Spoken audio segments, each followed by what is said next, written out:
Bien, merci pour lancer quand même le débat. Avant de réagir par rapport à ces deux vidéos, je voudrais adresser la première question à Monsieur le directeur général du CRIPEN. Quelle définition d'entend au curricula et quelles sont les originalités des nouveaux curricula à la fois social, didactique et pédagogique?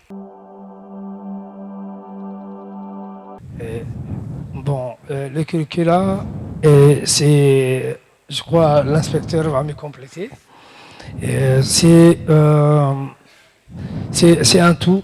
C'est un projet de société qui prend en compte les programmes scolaires, les programmes scolaires en tant que tels, mais également aussi prend en compte aussi la formation que les enseignants vont bénéficier dans ces cadres, mais également aussi l'évaluation. Donc c'est un tout. Et l'évaluation, également aussi le rythme scolaire, les volumes horaires. Donc c'est tout, c'est un tout. Et donc depuis 2001 et depuis l'avènement qu'on avait adopté l'approche par les compétences, les curricula a eu un sens particulier parce que c'était la contextualisation, c'est également aussi que l'élève ait aussi en contact avec de textes et de savoirs signifiants dans un contexte signifiant. On présente aux élèves des situations qui sont parlantes, signifiantes pour l'élève. C'est à ces prix que l'élève peut déjà entrer dans la situation auquel il est confronté. Et donc c'est un autre regard et qui maintenant a révolutionné parce que nous avons eu plusieurs étapes. On avait commencé par un programme selon les objectifs, par objectif, et après on est passé par compétences. Donc c'est complètement différent, complètement différent. Et là on donne l'importance à ce à quoi on veut aboutir après. Si c'est pour les Français, donc ce sont les compétences écriture et lecture qui sont les plus importants. Les activités des langues sont des ressources au service de la compétence qu'on veut développer, autant pour les maths, etc. Donc c'est cette approche curriculaire qui, en fait, donne un sens particulier, un sens vraiment complet au curriculum. Très bien, merci Monsieur le directeur général pour ces explications claires. Je m'adresse à Monsieur l'inspecteur. Monsieur l'inspecteur, quel impact a eu ce curricula sur le terrain? Quelles sont les difficultés? Et faire adhérer, c'est souvent le rôle de l'équipe d'encadrement qui est garante de l'institution. Alors, quel était votre rôle? Et puis, si les difficultés rencontrées au départ, pouvez-vous nous les expliquer ici ou commenter? Merci Daoud. Donc juste pour compléter par rapport à ce qu'il disait le DG du CRIPEN, le curricula, c'est quand on parle d'un curricula, et avant l'émergence du curricula, il y avait déjà les colloques en 2016. Et avant même 2016, il y avait les états généraux. Donc en 2016, il y avait la consultation à l'échelle nationale des enseignants, d'élèves, de la société civile, pour avoir un cadre organisationnel du curricula. Parce que pour arriver à élaborer un manuel, il faudrait dans un premier temps savoir la finalité de ce que nous voulons avoir. Et dans ce cadre-là, en 2018, les formations et les interventions que nous avions eues par rapport à la révision des curricula nous a amené à travailler sur 3 ou 4 points essentiellement. Mettre en place un cadre organisationnel du curricula, et ça c'est important. Et puis, à partir de là, nous avons, comme je le disais tout à l'heure, défini une finalité. Quel est le profil d'entrée d'un élève et quel est son profil de sortie. Et là, c'est très important parce que, comme disait M. Balini tout à l'heure, on parle également de programme, mais on parle également de la contextualisation. Il faudrait qu'il y ait un sens. Il faudrait bien qu'il y ait un sens, faudrait bien qu'il y ait un sens de ce que nous faisons par rapport aux signifiants ou aux signifiés. Les révisions des curricula ont permis d'éclaircir ces points. Nous avons travaillé sur ce qu'on appelle les finalités. Quels élèves voulons-nous pour demain? Le ministre a déjà parlé de ce point ce matin. C'est un point très important.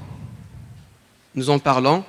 Nous avons, dans le cadre des révisions des curricula, mis en place ce qu'on appelle les compétences de vie.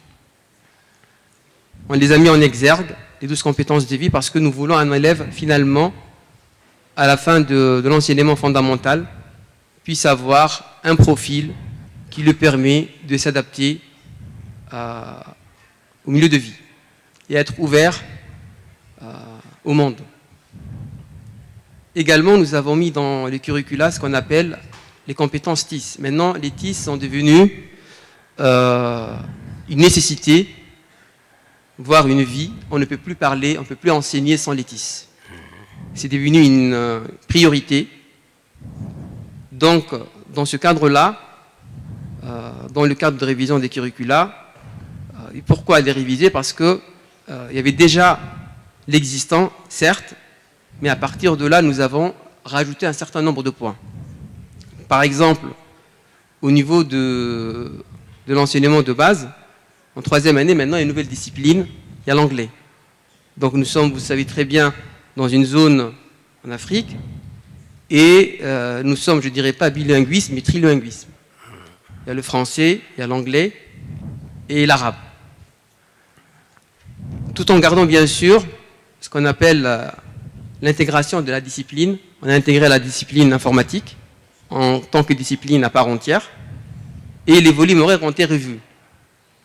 Pourquoi revus? Parce qu'on se disait le passage de l'école primaire vers l'enseignement moyen devrait bien avoir un sens. C'est dans ce sens-là que les volumes horaires ont été révisités. Par rapport aux élèves qui sont en classe de 6e actuellement cette année, l'enseignement des sciences physiques n'existait pas. Les élèves faisaient la physique à partir de la 8e année.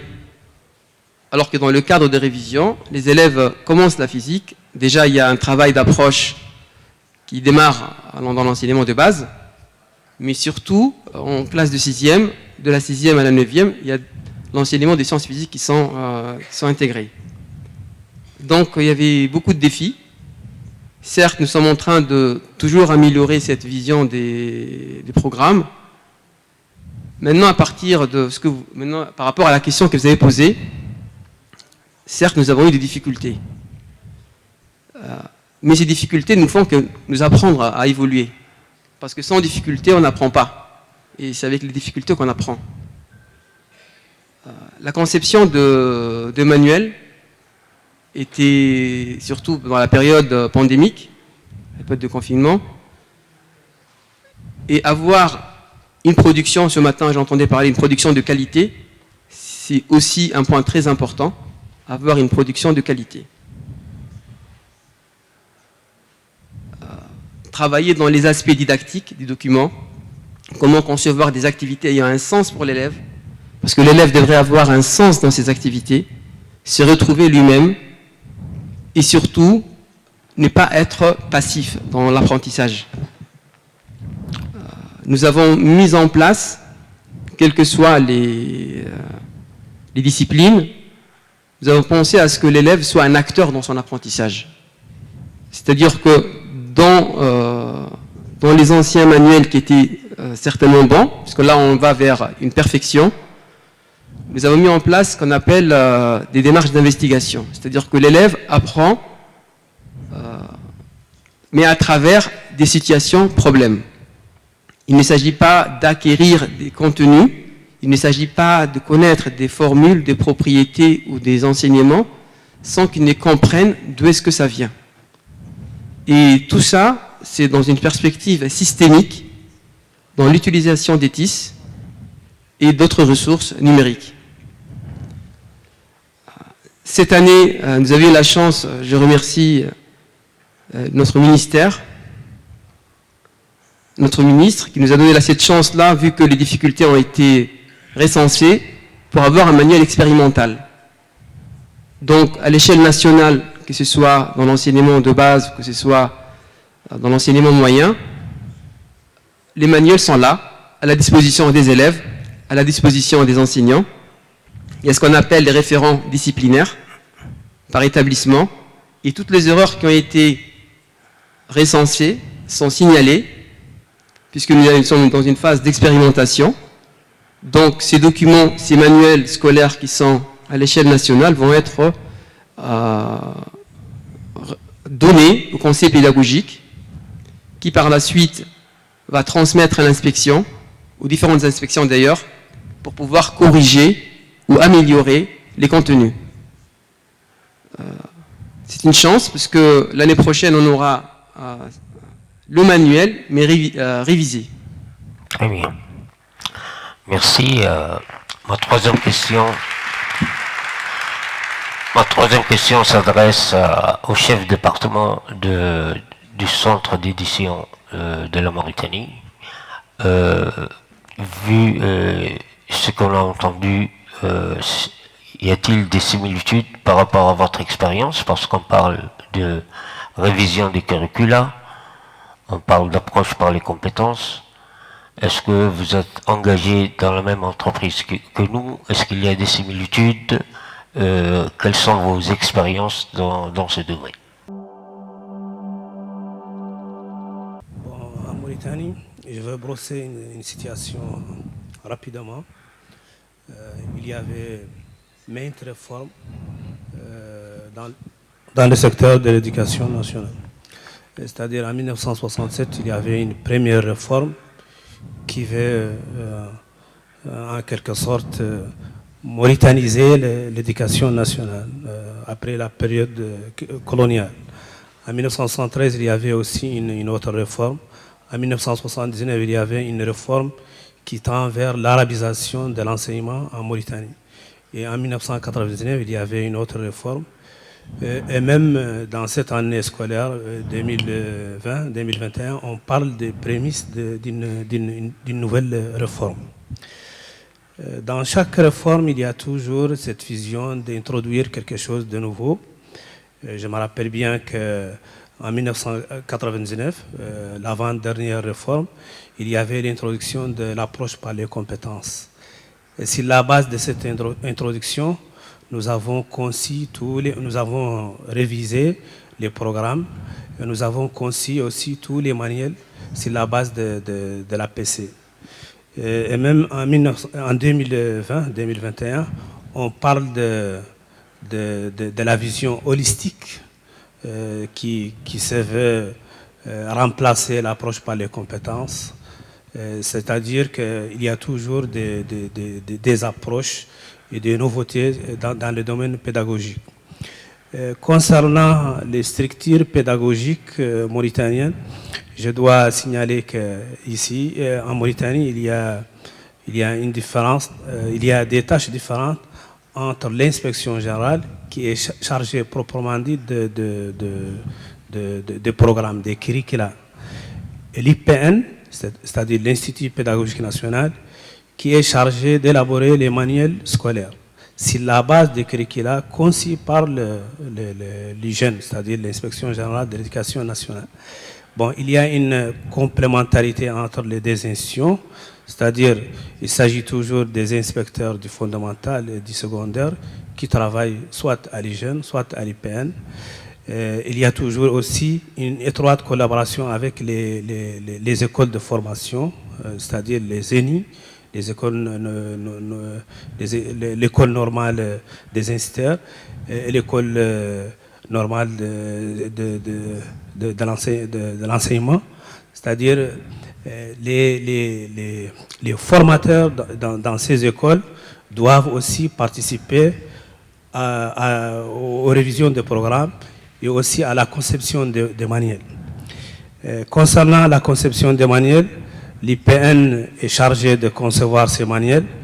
Il y a les inspecteurs de l'IPN, mais il y a aussi les enseignants du terrain.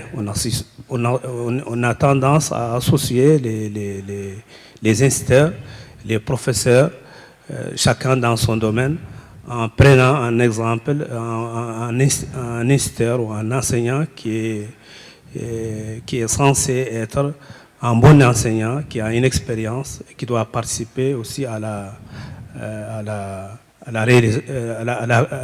l'élaboration du manuel. Concernant le manuel lui-même, l'IPN a une chaîne éditoriale plus ou moins complète, c'est-à-dire il y a l'élaboration du manuel, il y a les pré-press, les PAO qui se font à l'IPN. Et il y a aussi une tentative d'impression, surtout quand il s'agit des quantités pour l'expérimentation. Et on doit aussi signaler qu'il y a un département chargé de ventiler les manuels scolaires, de les distribuer. Et il a aussi son réseau de kiosques qui dépasse 120 kiosques éparpillés partout dans le pays. Le pays, c'est un vaste pays. Et on doit servir des localités qui se trouvent même à 1500 km de la capitale. Et les changements de curricula entraînent toujours un changement au niveau des manuels. Et cela se fait souvent à cause des intentions politiques. C'est-à-dire, on peut citer par exemple le problème du bilinguisme en Mauritanie, c'est-à-dire il y a l'arabe et il y a le français. Quel est le rôle dominant d'une langue? C'est une question qui se pose toujours. Par exemple, j'ai cité qu'en 1979, il y avait une réforme qui a donné à l'arabe sa place comme étant une langue nationale dominante. Et après, en 1999, il y avait une révision de programme et qui a donné aussi au français le rôle d'être la langue d'enseignement des disciplines scientifiques, par exemple. C'est-à-dire il y avait une période où on enseigne les maths, les sciences et les physiques en arabe et en français. C'est-à-dire il y a le bilinguisme. Et à un certain moment, il n'y a que l'enseignement de français, des disciplines scientifiques en français et l'enseignement des autres disciplines en arabe. Il n'y a qu'un seul, c'est-à-dire il y a toujours ce problème de bilinguisme. En gros, en Mauritanie, il y a beaucoup de difficultés quand il s'agit de l'impression surtout, c'est-à-dire pour la contextualisation des manuels et pour l'expérience locale. On peut toujours dire, que localement, tous les manuels se font localement, que les contenus sont conçus par des inspecteurs, des concepteurs locaux, qu'il s'agit aussi de l'édition scolaire, elle se fait aussi localement. Mais quand il s'agit de l'impression, vu les capacités réduites de notre imprimerie locale, on passe souvent au marché, aux appels d'offres internationaux, imprimer des quantités énormes de manuels pour 2 ans, pour 3 ans, pour satisfaire les besoins. Bon, je peux citer comme statistique entre 2001 et 2015, la Mauritanie a dépensé 10 millions de dollars environ pour imprimer plus de 15 millions de manuels. Bon, et actuellement, on est dans une autre phase. C'est le gouvernement qui prend l'affaire en charge. Et il y a un fonds de concours à l'édition scolaire. Et ce concours, ce fonds, par exemple, ce fonds doit financer les efforts de l'impression, soit localement, soit à l'étranger, Et nous sommes là-dessus et on souffre souvent de ces changements de programme qui doivent se répercuter sur les contenus des manuels. Comme j'ai cité tout d'abord, il y a une nouvelle approche, ou disons une nouvelle vision holistique qui doit être considérée dans les manuels. Et nous sommes dans un stade d'expérimentation de ces manuels actuellement. Bien, merci. Merci. Dans son intervention, M. Vallini a mis en exergue l'autonomie éditoriale du CRUPEN. L'expertise djiboutienne est acquise. Monsieur le directeur général, quels sont les défis qui restent à relever? Bon, moi, je reviens rapidement sur l'autonomie éditoriale qui est acquise depuis un certain nombre d'années. Et j'aimerais partager avec notre collègue de Mauritanie aussi que nous sommes dans ces défis et que notre formule c'est que nous voulons proposer déjà lors de cette foire, c'est de dire voilà comment nous opérons. Et c'est ça que j'aurais aussi aimé partager rapidement. Surtout, c'est l'édition locale. Donc on est sur la même longueur d'onde, l'édition locale, mais pas impression locale. Chez nous, nous traitons avec des sociétés de grosses imprimeries qui permet de réduire les coûts. Et également aussi, nous imprimons chaque année, mais nous évitons également aussi des stockages. Les stockages à certains coûts, on n'imprime pas pour plusieurs années, on imprime pour une année scolaire, pour éviter le coût de stockage qui est vraiment énorme. On est dans un pays chaud, mais également aussi le climat n'est pas favorable pour le manuel scolaire. Donc, avant de répondre à votre question, j'aurais aimé dire comment nous sommes arrivés à ce niveau. En 1990, à partir de cette date, on a traité avec des éditeurs du Nord, Edicef, Hachette et également aussi Atier, en coédition. En coédition qui était défavorable en termes de droits pour Djibouti. Et on avait, avec cette base, on n'avait que 6% de droits sur nos manuels. On s'est retrouvé avec 6% de droits. Donc, ok, ça, au début, ça a permis de la mise en place de la production et la conception des manuels contextualisés et qui, surtout, ça ne concernait que le français.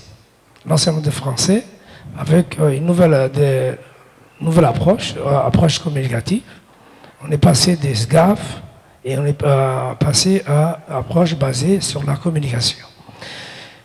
Et donc, arrivé en 2001 et que il y a eu cette refondation de l'école, donc la question s'est posée de dire maintenant, on doit avoir des manuels qui répondent au projet de société et à la vision politique. Donc à ce niveau, donc on s'est dit, voilà, quelle est la meilleure façon d'opérer? Est-ce qu'on continue à coéditer ou bien on sous-traite complètement? On avait 3 voies.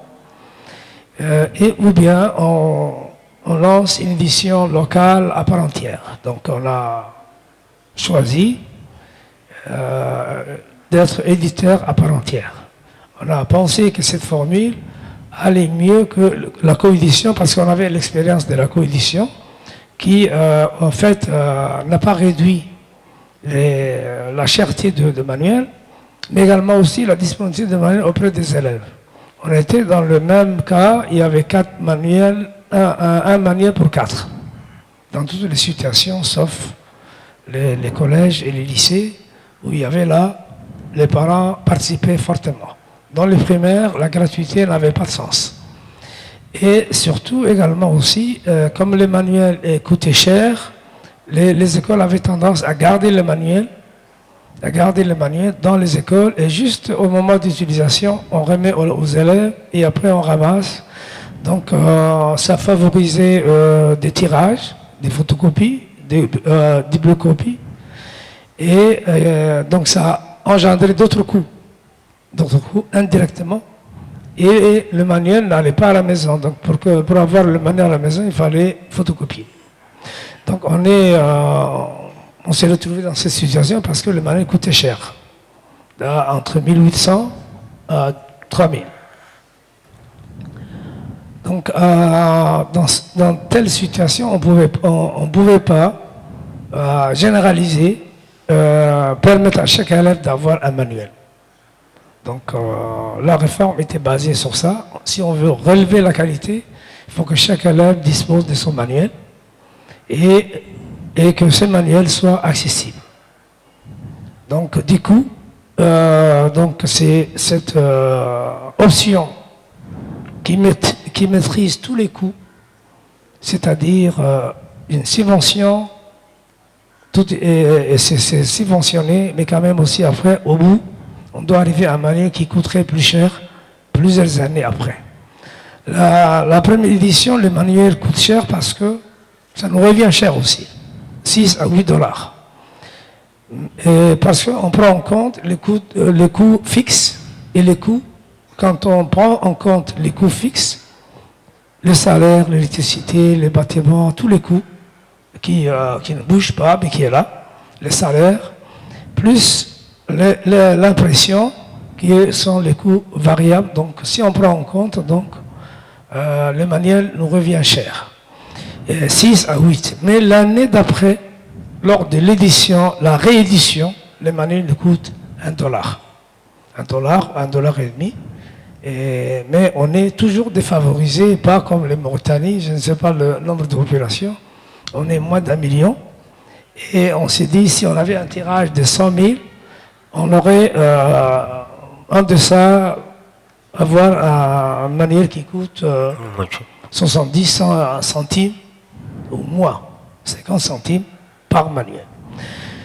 Donc cette politique de disponibilité de manuel un ratio 1 pour 1 est vraiment un avantage notable et important à ce niveau. Donc c'est cette autonomie qui a permis, parce que nous avons le copyright.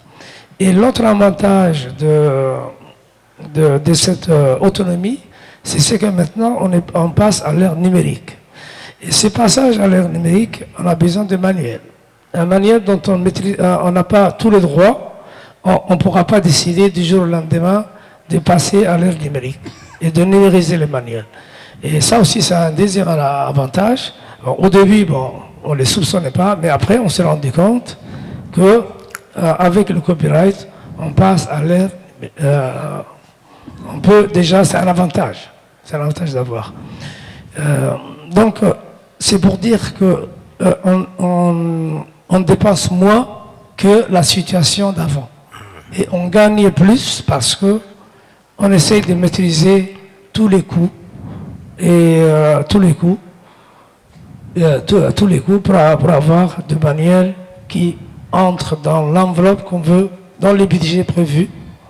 Et c'est un avantage. On maîtrise sur toute la ligne. Bon, mais les devis ne manquent pas. Les devis ne manquent pas. Les devis sont là. Et surtout aussi qu'il faut que le manuel soit de qualité. Il faut que le manuel soit utilisé comme il faut dans les classes, à la fois par les enseignants, mais aussi par les élèves. Ça aussi, mais également aussi, nous avons une spécificité aussi parce que nous sommes un petit pays, nous expérimentons nos manuels, comme avait dit l'inspecteur, bien de dire, nous expérimentons à l'échelle nationale. La première édition, c'est une édition expérimentale. Et cette édition expérimentale, tout le monde met la main à la pâte et on fait remonter tous les erreurs. Et c'est ça la qualité. Ce n'est pas un échantillon d'élèves qui travaillent avec le manuel, mais également aussi avec tous les élèves qui le mettent en œuvre et on le fait remonter. Deuxième point qui renforce la qualité du manuel, c'est que on fait appel aux enseignants du terrain aussi. Au début, on sollicitait des enseignants qui étaient vraiment au CRIPEN et des commissions installées au CRIPEN. Mais maintenant, nous optons à sélectionner, à faire appel à des bons enseignants, des bons conseils pédagogiques, des gens chevronnés, mais qui sont sur le terrain aussi. Et ça aussi, c'est un avantage. Hein. C'est un avantage parce que l'enseignant est toujours en contact avec sa classe et tout ce qu'il conçoit ou tout ce qui est conçu par la commission, il a le mandat d'expérimenter, de voir si ça marche. Et le retour est vraiment bénéfique. Bien, merci. On essaiera d'être le plus bref possible pour pouvoir donner la parole aux uns et aux autres.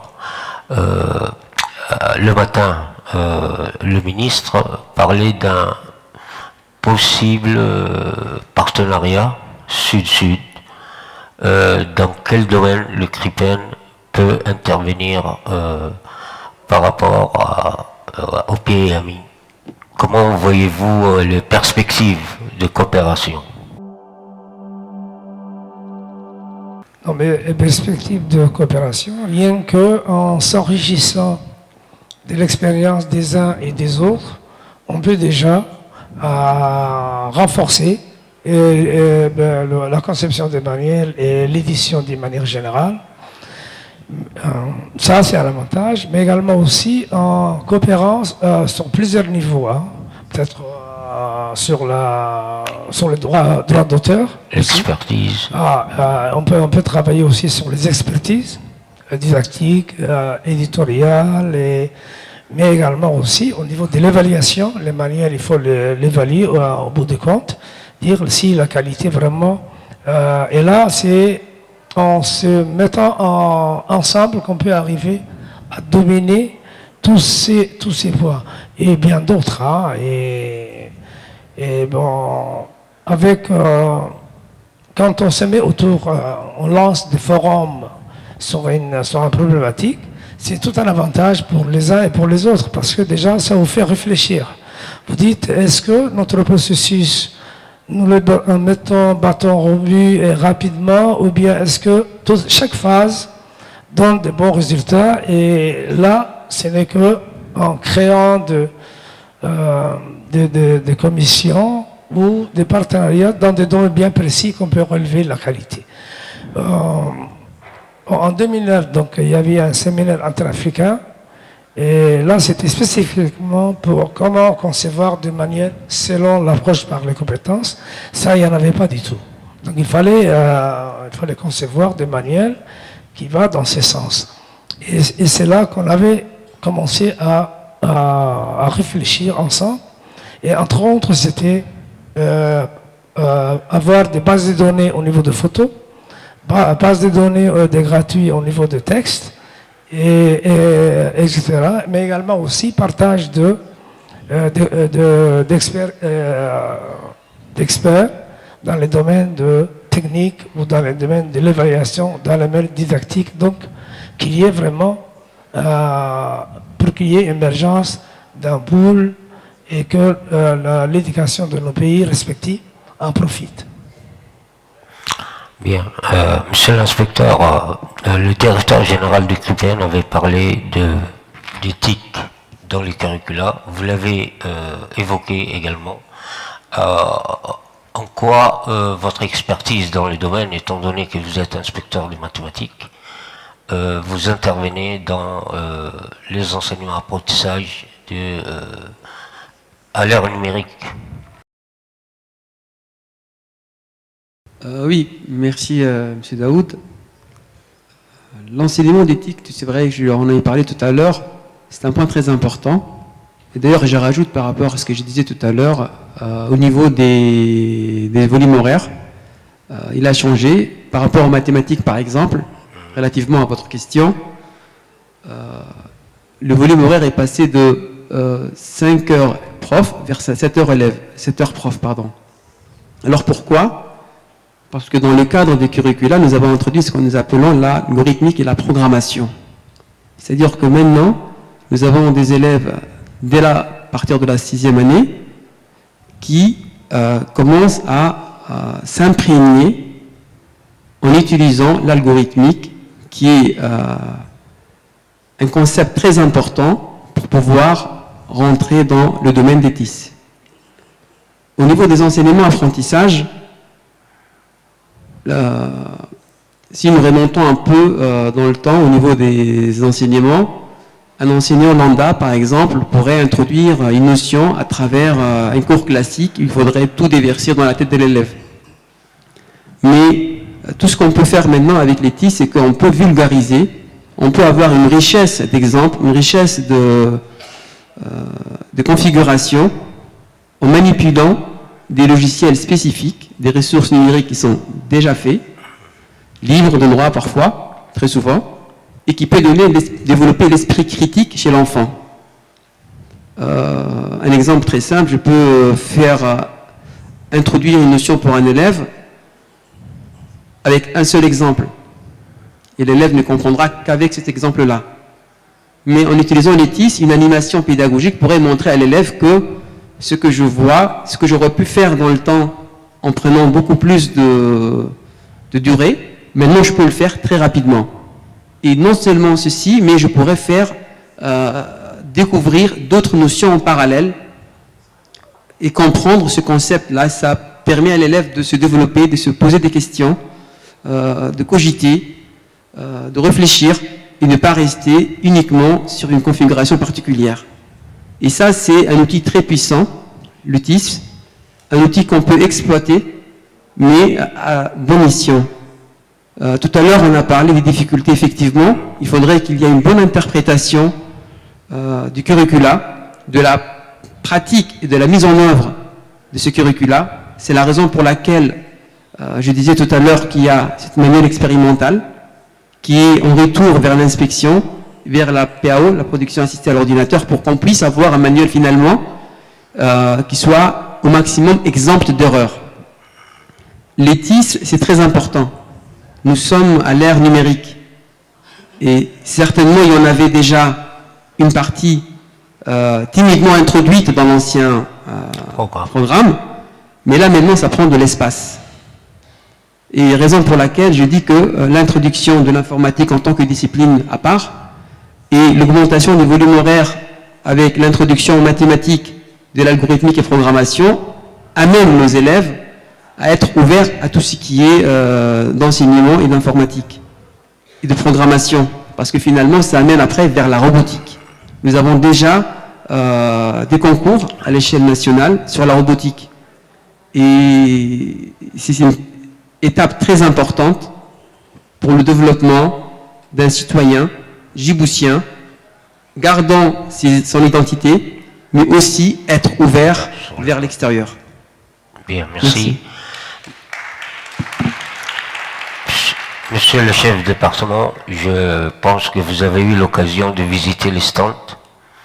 Quelle impression vous ont laissé les productions du CRIPEN, à la fois technique, conceptuelle? Merci. Pour être franc, j'ai déjà visité pas mal de pays, et des foires aussi, mais je n'avais aucune idée concernant le pays, malheureusement. Et quand j'ai vu l'exposition, bon, pour moi c'était quelque chose d'extraordinaire, parce que j'ai vu des manuels très bien concis du point de vue forme. Bon, j'ai regardé certains du point de vue fond. Et je crois que, comme a dit mon directeur ce matin, le Djibouti, c'est la bonne voie. C'est la bonne voie. Pour le manuel scolaire proprement dit, je vois qu'il y a des publications récentes, mais il y a aussi des publications anciennes. Je vois aussi une évolution dans le domaine de l'édition, de la publication. Je crois que en général, ça va bien. Ça va bien. Merci. Réaction du public? Bon, sinon on va clôturer ce panel avec un mot de la fin du directeur général du CRIPEN. Effectivement, les mots-clés, qualité, contextualisation, curricula, révision des curricula, approche par les compétences ont été le garde-fou de ce panel. Je vous laisse le dernier mot pour conclure. Donc pour conclure, moi je vais dire que le manuel doit refléter déjà les curricula, mais quand même aussi apporter un plus. Et pour déjà mettre en œuvre un curriculum, il faut plus que de manuels, et l'ère numérique nous permet d'atteindre ça. Mais également aussi, moi j'aurais insisté, et je m'attendais à ce qu'on creuse déjà les pistes de l'enseignement e-learning et également de l'enseignement téléenseignement que nous avons vécu et qui vraiment, je pense que l'éducation nationale s'en est bien sortie et ont pu relever le défi. Et donc là, un partage d'avis et d'expérience dans ce domaine va renforcer encore la qualité des enseignements. Si on travaille sur les curricula et qu'on essaye d'avoir un curricula qui va avec la vision politique du moment et avec l'évolution du temps, mais également aussi, c'est surtout l'amélioration des apprentissages des élèves et le développement du pays qui est visé. Donc, j'ai dit le manuel, oui, mais également aussi la mise en place de la chaîne éducative, c'était un point qui me préoccupe beaucoup. Et deuxième point important, ce sont les enseignants. Quand même aussi, il faut quand même aussi des bons enseignants. À mon avis, le manuel arrive après l'enseignant. Et surtout, c'est un bon enseignant qui vraiment nous sortirait et nous conduirait à un développement meilleur, mais également aussi les bons enseignants. Les manuels sont des ressources nécessaires, mais c'est la formation et ce qu'on fait l'enseignant qui vraiment est important, très important. Là aussi, ça mériterait qu'on y réfléchit. Et je rends hommage à notre ministre qui a lancé déjà la reconnaissance, une politique nationale enseignante pour que les enseignants retrouvent la place qui nous convient.